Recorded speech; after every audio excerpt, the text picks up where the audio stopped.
I'm joined by Dr. Bhargava, who is Chief Hematologist at Fortis Hospital, also the Principal Director at Fortis Hospital. So thank you for joining with us.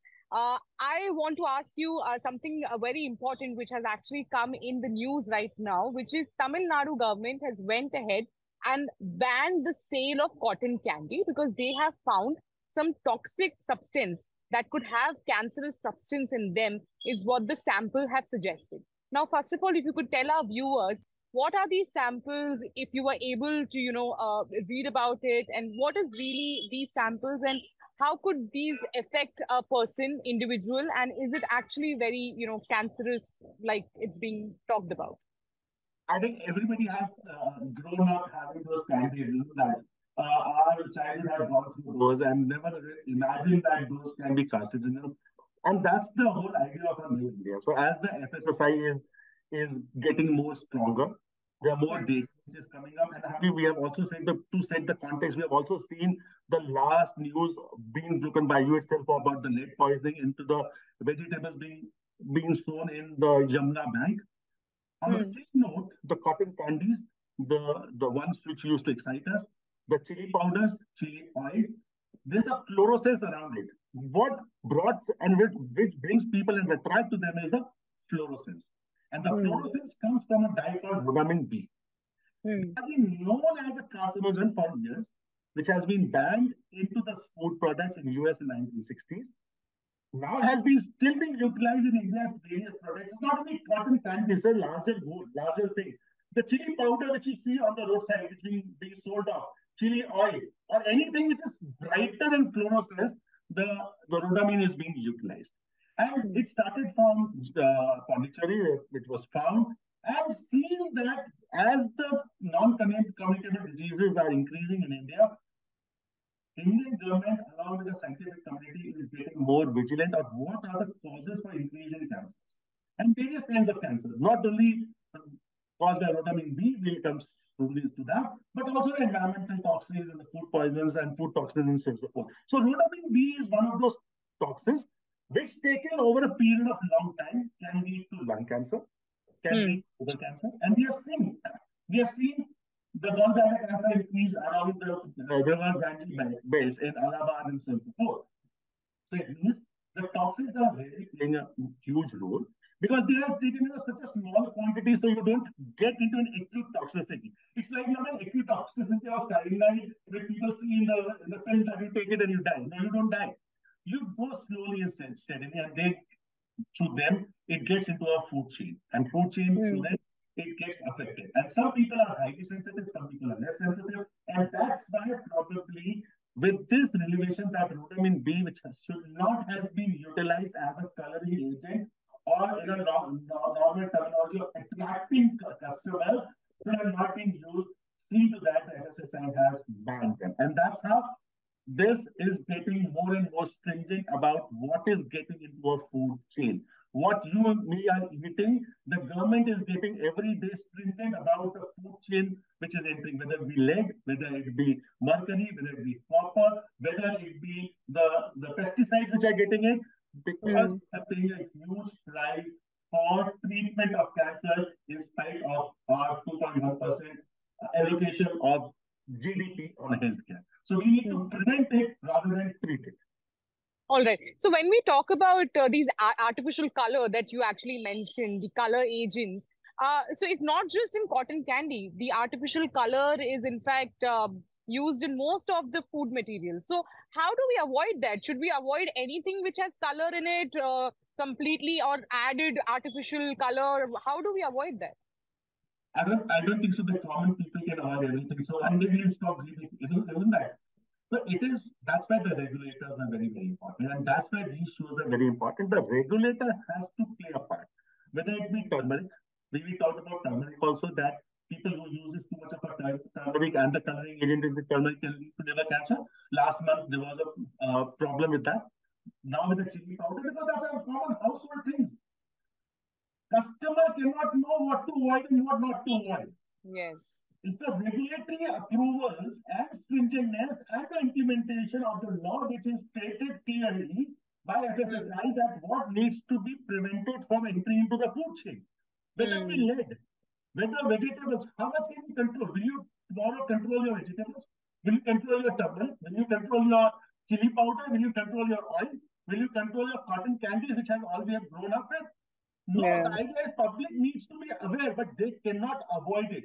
The Mm. system in place in the Western countries and in the US is the regulatory has to tighten the news to find out what are the things which are causing which are carcinogenic in nature, which has to be collaborated with the central institutes through the proper research, which has Mm. already proven. So there's a two-step theory.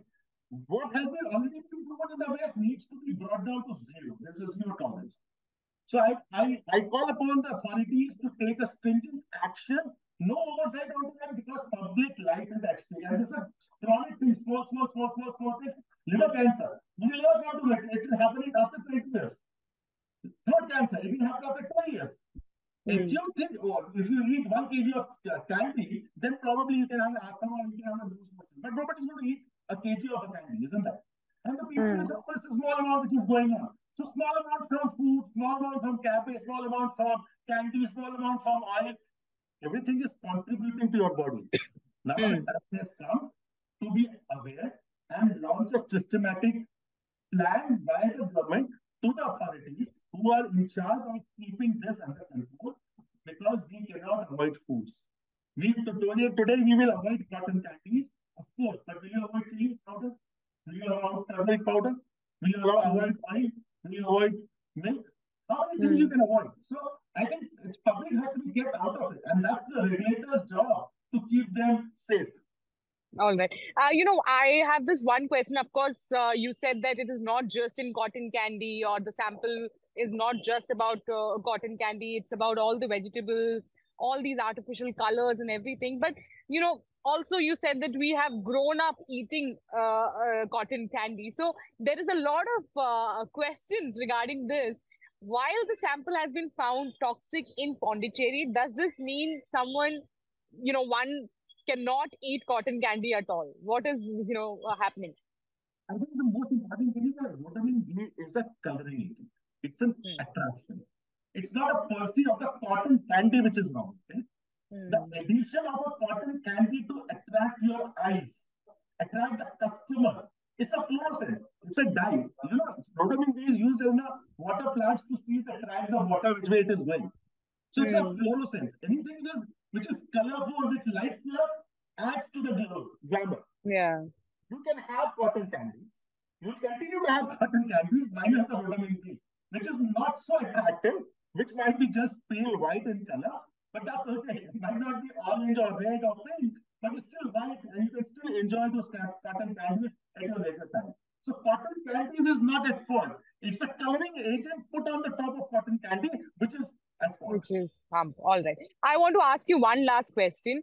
It is about how the younger population, when we talk about people between 35 to 45, I mean, this is happening. I don't know. I mean, you could be better to tell us if this is happening for the first time, that we are seeing that the young population is actually getting affected with cancer. There are so many cases of cervical cancer, of breast cancer, of other lung cancer. Why is this that is happening? Is this our lifestyle? Is it these the food that we were talking about? What is really, responsible for the situation?